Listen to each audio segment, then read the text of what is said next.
absence? There are apologies, Madam Mayor, from Councillors Ashmore, Ms Heath, Mrs Kingley and Mrs Manduka. Thank you. Declarations of interest? None have been received, Madam Mayor. Thank you.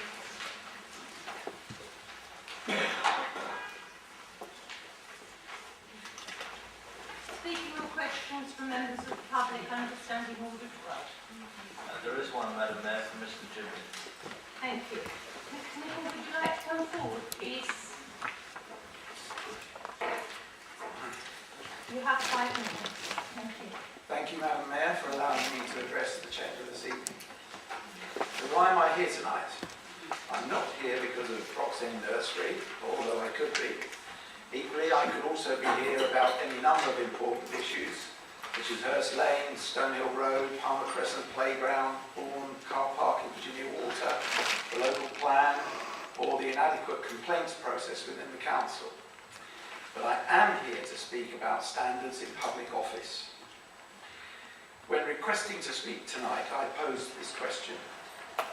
Since this council has been led by a person who has now confessed to lack integrity, how can we have confidence in any decisions taken by this full council since he was leading and guiding the dominant party? What does integrity represent?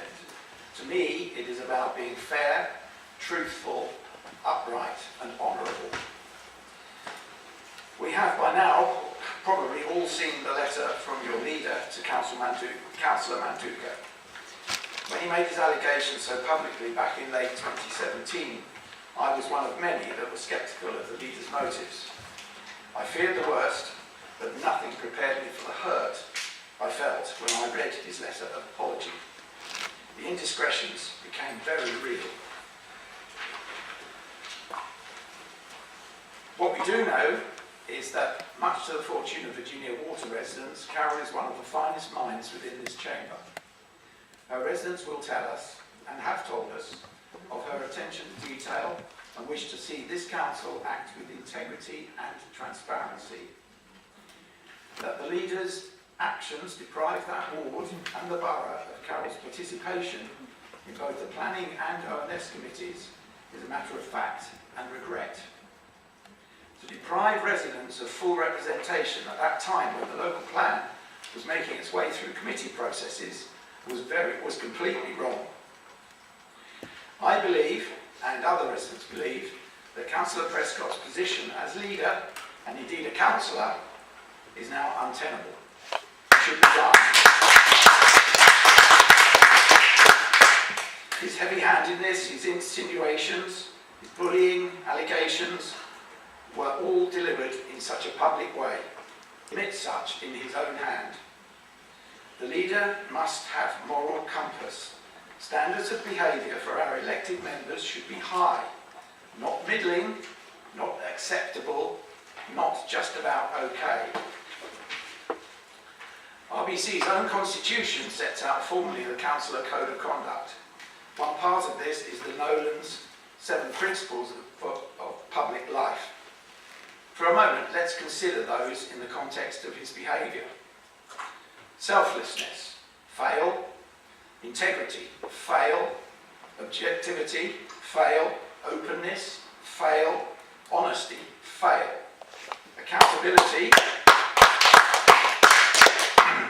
Accountability, well, as far as residents are concerned, fail. Leadership, now that's not just a job title. It's about leading by example and setting the highest standards. I drafted these words with sorrow and sadness that my local government has reached this low.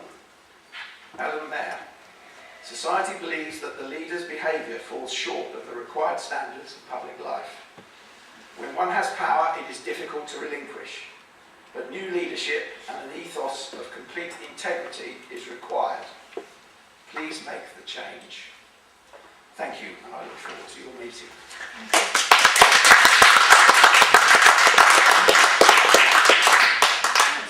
Would you like to reply, please? Thank you very much, Madam Mayor, and I too share congratulations on Councillor Heath and the arrival of her daughter. Mr Nichol, I thank you for your question this evening. Just to be clear, the person you referred to in your question is me, and I'm still leader of the Conservative group of Runnymede Borough Council. Your question has two parts to it really, so I'll endeavour to give you a full answer. The first element concerns my leadership of Runnymede Borough Council on a general level, and the second the manner in which I worked in party disciplinary matters. Firstly, let's talk about the recent achievements of Runnymede Borough Council. I cannot and will not claim all the credit for Runnymede's successes. That's my first start of integrity. I've continued in the footsteps of my predecessors to progress this council and continue to be efficient and effective in a local government organisation. A council where we've not made any cuts to services, depleted our reserves and remained in surplus. This is despite the difficult, some would argue, 9 possible positions local authorities have found themselves in the last decade.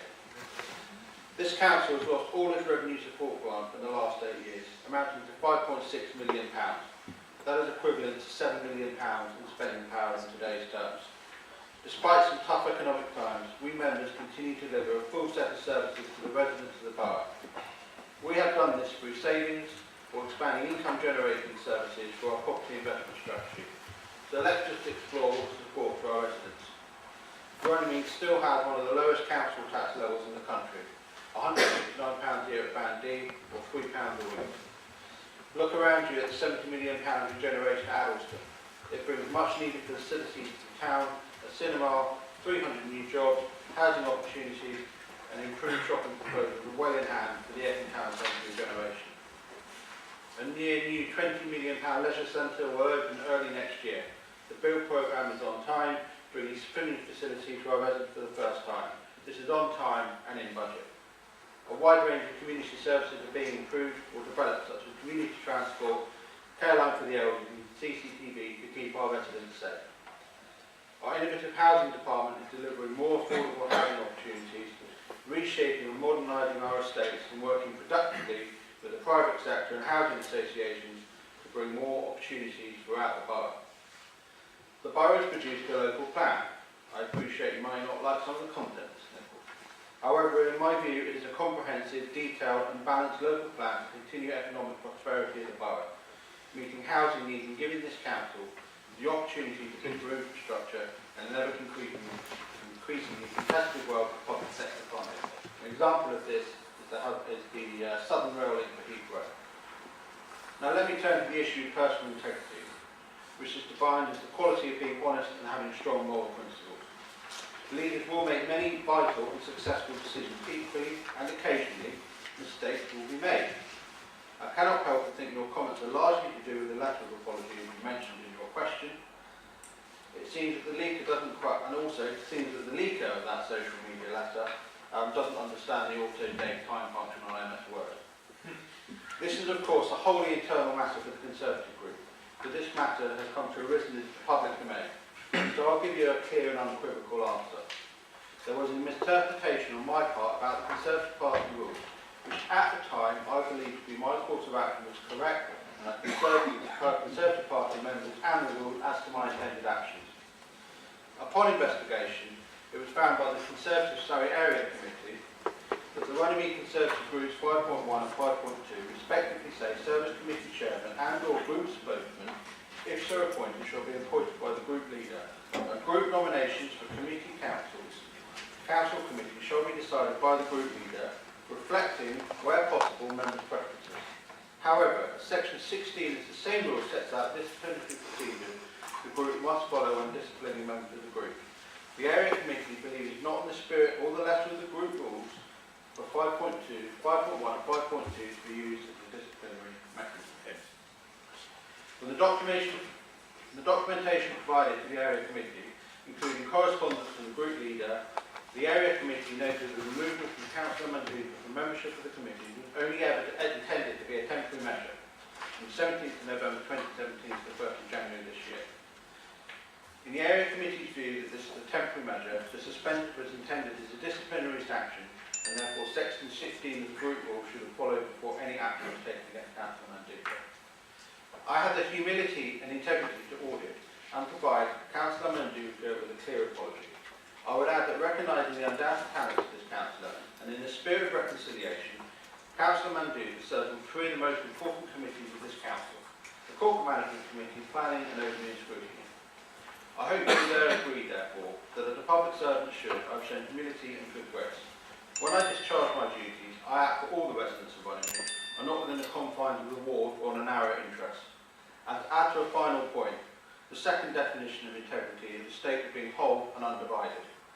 The other night, the Conservative group placed a strong motion of support in my leadership in continuing the excellent work of the Council. This is amplified this week by the move of Councillor Shepperson joining the Conservative group from the Residents' Association of Runnymede.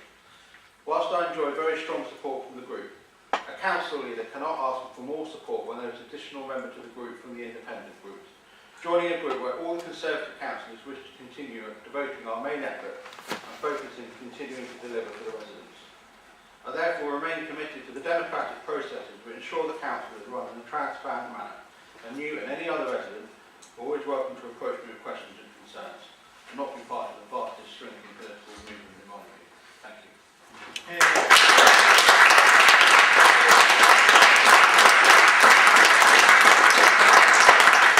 Shame on you, resign. Excuse me, we Shame on him, resign. Outrageous behaviour. Mr. Hall, do you have a further question? I'd like a written copy of your response, please.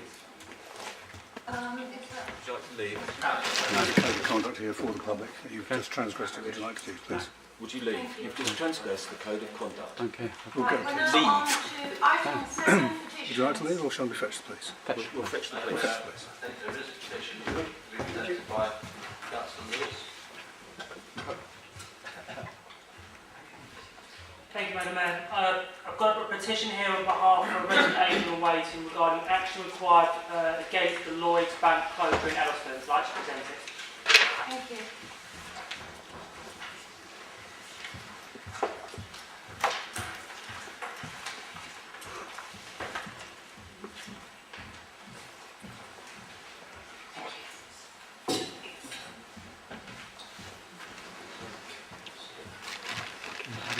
Madam Mayor, in respect of this Give that up to petition, you I then. call on the Council's attention to. That is, that this petition is concerned with the proposed closure of Lloyds Bank. Now, normally speaking, petitions are referred to the appropriate committee, next meeting of the appropriate committee, but in this case, bearing in mind that the Lloyds Bank closure is imminent, I'm asking Council tonight if they will consider this petition in the light of a motion that Councillor Fury has put forward as item 7 under Standing Order 15.6b2. So that would enable members to discuss the content of this petition this evening and make any comments in respect of the petition and indeed Councillor Fury's motion in order to effect this before the closure actually takes place. Thank you. Councillor Fury, would you like to... Thank you, Madam Mayor, and thank you for your allowing this motion as an urgent item because the closure is intended within the next 4 weeks. I bring it to this council because the action of Lloyds Bank and the manner in which it's treating the residents of Eddleston, and in fact, indeed, the whole of the borough, is really not warranted, it's unwelcome, and it goes against the grain or the right that we achieved within Runnymede under signing of the Magna Carta to have a right as a citizen. In my view, and in the view of those who have signed the petition, our rights have been pushed to one side by the demands and the requirements of a bank that is a bailed out bank, bailed out by citizens of this country. Egham has 3 banks, Chertsey has 2 banks, Weybridge has 4 banks. In the past, Eddleston has 3. They're now about to close that, which will leave us without a bank in the town. They have offered a number of alternatives. They've said we can use Tesco's. They've said we can use Waitrose. Well, thank God they opened at least, so there is that other option for us. And equally, the nationwide. But most of all, they say, use the post office. Now, we're not all individual private customers of a bank. There are also businesses who depend on banks, particularly the small ones. We have not yet gone cardless in this country, and if you go to the post office and ask for some change in order to service your customers coming into your shop, you are required to give 24 hours notice. That, in my view, is not an option. When the bank assessed the situation in Addleston, they did so in advance of the closure notice, part 1, which they are obliged to do within legislation. They posted this notice on the 12th of September, after, they say, a detailed impact assessment, a review of the current bank usage, the alternative options available, and therefore they assessed them, and I've detailed those. They also looked at public transport. They assessed it upon its availability and its frequency. And the last thing they assessed was the impact on their customers, our residents in Addleston. Over the last year, the use of Lloyds Bank in Addleston increased and improved by 1%. Doesn't sound like a lot, but it was an increase. They're saying that the current level of usage is not acceptable to them. If you are going to bank with Lloyds and continue to do so, they are advertising the fact that Weybridge is only 1.3 miles away.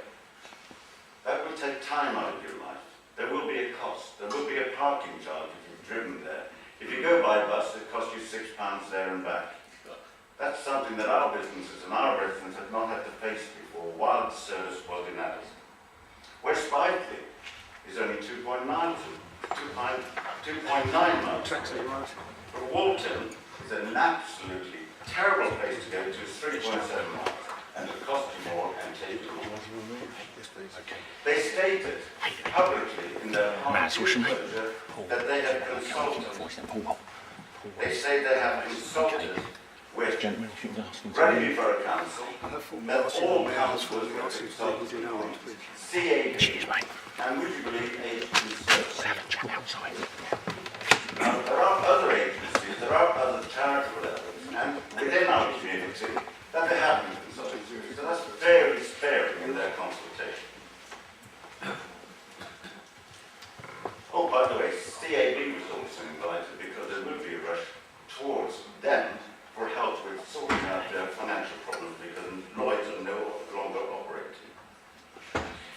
Again, I repeat, there is no evidence in any of those areas that anybody has been consulted. I have checked with the Conservative group on Monday night. Nobody within our group was consulted. I find that heinous.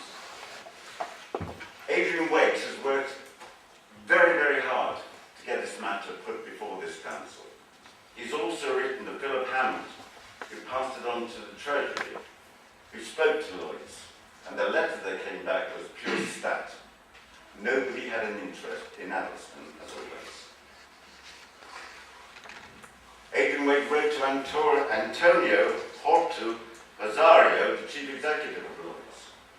And in passing, I would tell you, colleagues, that last year he had an increase, and the increase was only 22%, which gives him 6.4 million a year income. Well, somebody has to pay for that, and it looks like our residents in Addleston are the ones who are funding his increases.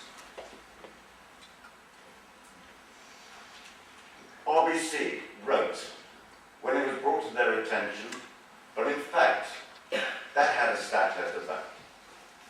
There was no actual inclination by Lloyds to actually discuss, consult, or have anything to do with the council. Interestingly enough, on the 18th of September, the Scottish Parliament, bless them, passed a motion because they debated the negative effect of the removal and closure of banks in their towns and the devastation that is created. The fact that people are left without a service. Following on from their debate, they sent a letter to Parliament, to the Prime Minister, asking for action on this devastation and to stop it. They wanted Parliament, our Parliament, to legislate to protect and maintain community services. So far, nobody in England has asked the Parliament that we actually are under and it's about time we did. Tim Farron, out of the blue, spoke out about this, and he raised the issue on the 13th of October of this year. Regrettably, our government is rather mired in a thing called Brexit, and it's very unlikely that this will even touch the floor. The Part 2 closure notice has been served, which means it's on. But you have options. They've been clearly defined. It takes your time, it costs you money, it costs our residents money. It certainly does not help business in a town that is regenerated. Addleston 1 has been in progress for a number of years, but we've had Waitrose open from it, a Premier Inn, a cinema that has been so successful they couldn't cope with the demand on the opening Saturday.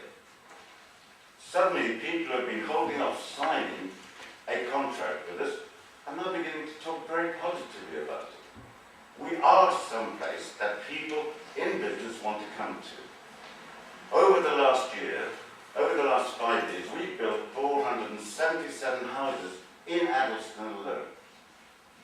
Over the next 5 years, under the local plan and in planning applications coming forward, there is a further 377.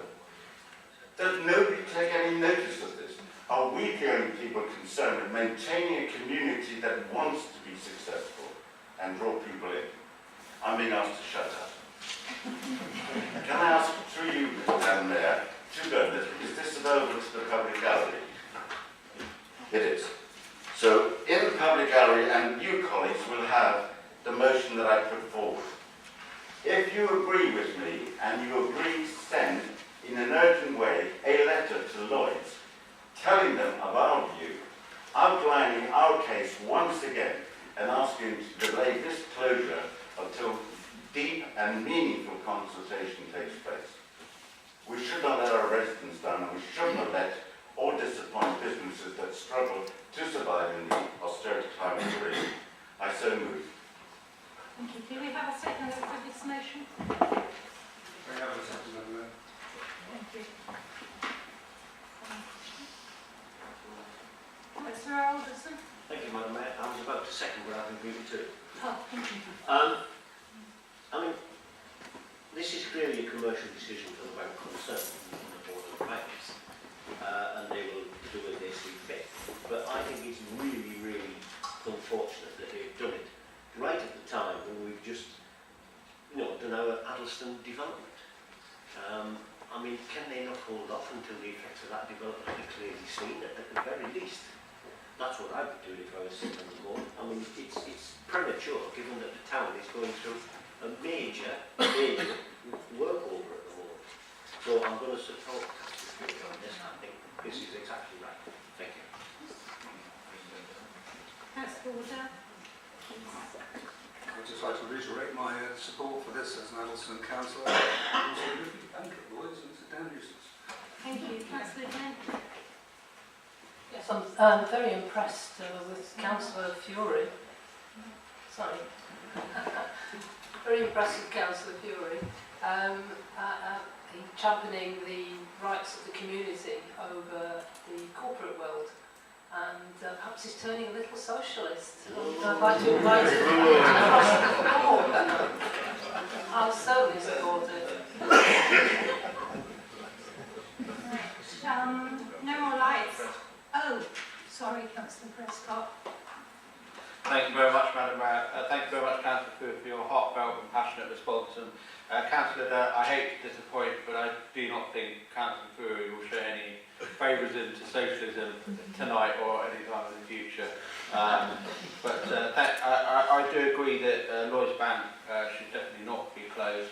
And I very much hope that they will reconsider with the redevelopment of Addleston with the new shops and restaurants that are being built in the borough, that we can persuade, as Councillor says, probably a evil corporate world to come back to Addleston. I strongly hope that there's any letter that I can sign or even lobby with our local MP to ensure that we can have a bank back in Addleston. I will fully support that. Thank you very much, Madam Mayor. Thank you. Councillor Sinham.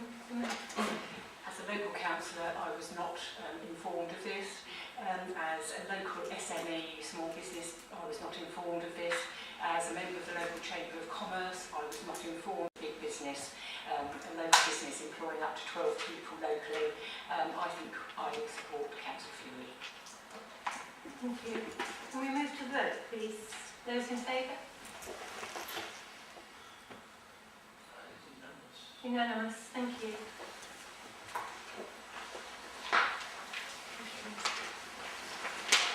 Under item 8, Madam Mayor,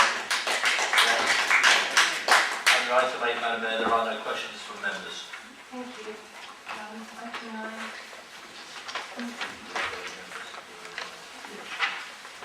Item 9, we have a revised sheet that will have this.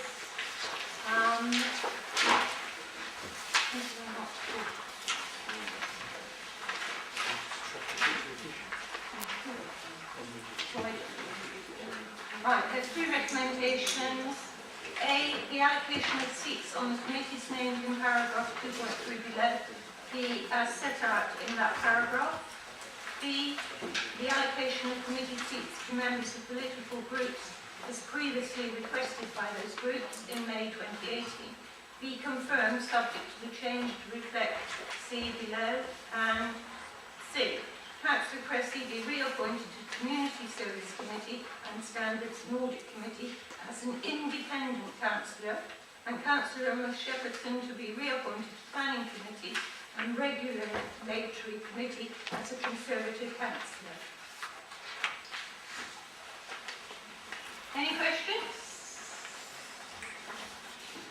No? Then we will move to the vote, please. Oh, sorry. Thanks very much, Madam Mayor. I thank you very much for reading out the motion. You certainly did a fine job for me. That makes my life a little bit easier.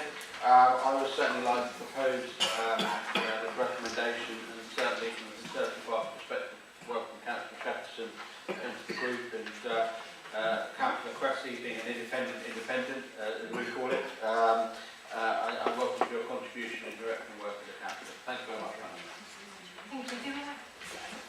Happy to second that, Madam Mayor. Thank you.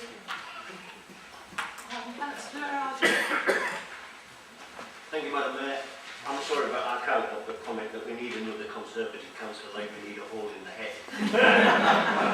But everyone's entitled to their opinion. Other than that, I should support them. No more lights. We move to vote, please. Those in favour? Any against? One abstention. One abstention. Thank you.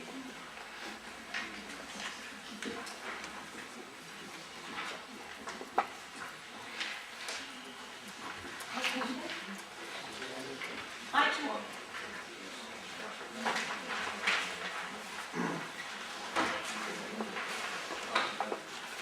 Thank you very much, Madam Mayor. Just to a bit of admin, making sure we've got the calendar of meetings all in place, and basically what that means is, due to various things such as Brexit and police, crime commissioners, and also another thing I'd like to propose is we remove the anonymity of the external appointment subcommittee and put that within the corporate management committee. It seems a lot of admin for, I think, around 14 minutes to decide the external sub-appointments, so we can put that in within the corporate management committee. The second part is the community development review that we had lots of discussions with. And I will give over to Councillor Kim to discuss that. Thank you, Madam Mayor. The report agreed by the Corporate Management Committee seeks to separate our community service functions into two business units.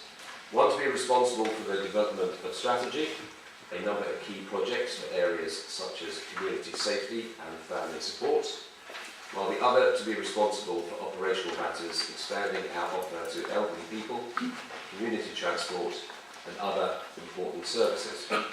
In recent years, the Council's community services have developed exponentially, providing improved services across the community, lowering the costs and allowing us to expand into new areas. This restructuring will help that, providing the management capacity necessary to continue to exploit new opportunities. In the past 2 years, RBC has been assisting Surrey Heath Borough Council by providing management support in the running of their community services. Surrey Heath has expressed a desire to formalise this arrangement and effectively merge the community services offer. The proposal is that from an agreed date in 2019, probably April the 1st, staff from Surrey Heath will be transferred to RBC to form one management structure which will create greater critical mass and an economy of scale for both councils. The services transferred will include meals at home, community transport, careline services and day centre services. Surrey Heath were keen to ensure that RBC had a robust structure in place in which they could place their faith in handing over these services to the newly merged arrangement for a period of at least 5 to 7 years and probably, hopefully, much longer. The new separation of functions as proposed tonight will do that and allow this council to proceed to finalise arrangements with Surrey Heath over the next few months. This really is a feather in the cap for our community services team, and they are to be congratulated on getting this far, as there are very few new shared agreements within Surrey. This will have a major positive financial benefit too, and it is expected that when negotiations are complete, the benefit to RBC will be in the region of £250,000 per annum and maybe more. It will also provide a platform for expansion with further contracts available from Surrey County Council and the NHS in particular, which the new organisation would be capable of winning. Members will also note that the new structure, which has been the subject of staff consultation, seeks to tidy up one or two anomalies. Firstly, with the independent retirement living service moving to housing, and the handyman service moving in the other direction. This makes sense and allows for better integration of these services with other services designed for a similar market. I commend these changes to you members and seek your support this evening for officers to complete this important and progressive piece of work. I would therefore like to propose the recommendation as set down on page 3 of the supplementary agenda, points 1 to 6. Thank you. We have two proposals here. We have A, the calendar of meetings. Can I have a seconder for that, please? I'm just saying that. Thank you. And proposal B, the community development review. May I have a seconder for that, please? I would second that, Madam Mayor. Thank you. Do we have any questions? Thank you.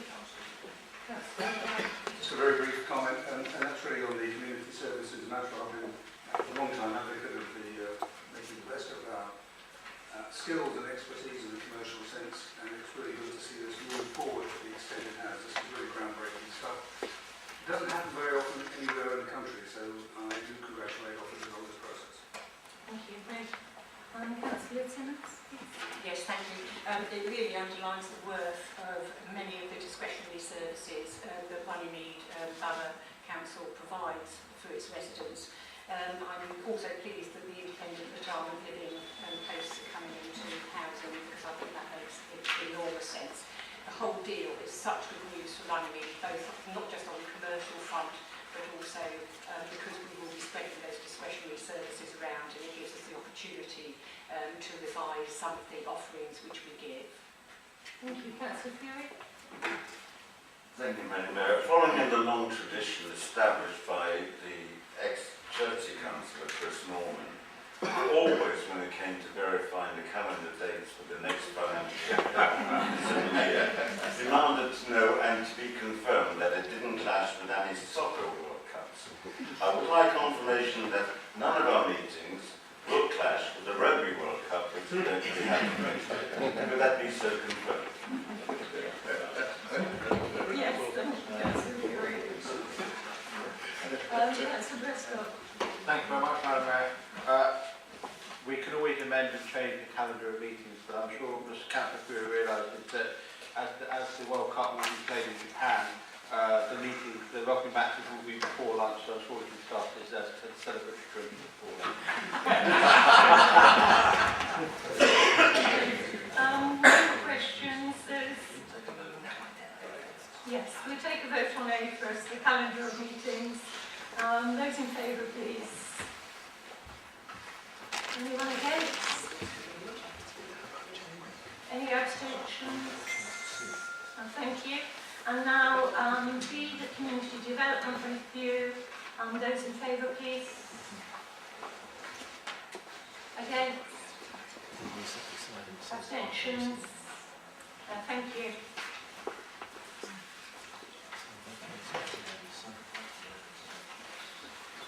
Item 11, Councillor Prescott, please. Thank you very much, Madam Mayor. This is the triennial exercise of a review of councillors' allowances. As members will recall, the last report recommended that there was a 6% year-on-year increase. I'm not going to predetermine or predisposition anything of what the remuneration panel will discuss this time.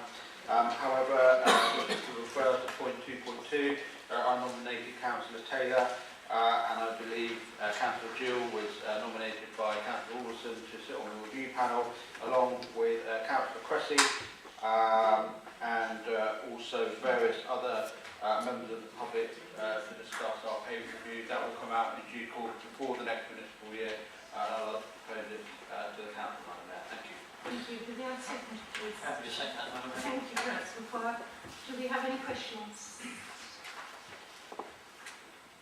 No, then straight to the vote, please. Those in favour? Those against? Abstentions? That's carried. Thank you.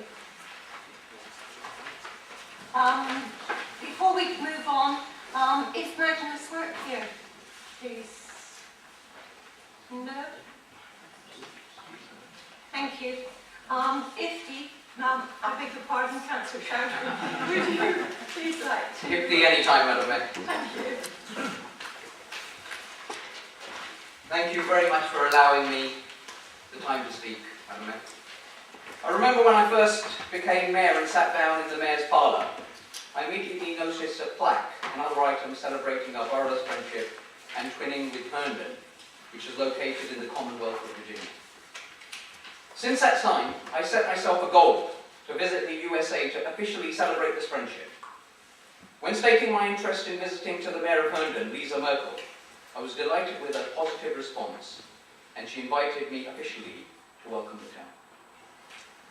When arriving at Dulles International Airport in Washington, I handed the letter of invitation to the immigration officer, who was extremely interested in hearing about Runnymede link with Herndon, which is actually only 5 or 6 miles from the airport and also very close to Washington, D.C. Being a Muslim, I was quite surprised at being welcomed so well, considering every other time I had visited the United States, I'd always been interrogated and had my badge checked. On the 14th of August, I was invited to the council chamber to celebrate our twinning and to exchange gifts. The Mayor had also invited my cousins, uncles and aunties who actually live in Virginia, and also members of the Virginia branch of the Ambia community. When walking into the building, I was told that there would be a lot of people at the council meeting, but unfortunately, not for our ceremony, because they wanted to object to some very contentious planning issues, which were to be discussed at the evening. I told them not to worry, we at Runnymede were used to such disputes. It was truly humbling to see how honoured the council was to recognise Runnymede as its twin town. With our borough's rich historic value, a number of councillors and the Mayor got up to speak at the significance of the event, after which gifts were exchanged and photos taken. One of the most remarkable things to note during the evening was that although we had a full chamber with members of the public there to object to some contentious issues, we were all given a standing ovation from everyone. After the proceedings, all councillors were invited for dinner and refreshments at the Amadea Centre in Manassas, where speeches were held honouring the event. The event was also extremely well publicised in a number of local papers and newsletters. This event showed me clearly how extremely lucky we are to be representatives of a borough with such worldwide significance. I will never forget undertaking this wonderful and historic trip. This was the food handed, and this was one of the local papers. Thank you very much for your time, Madam Mayor. Thank you.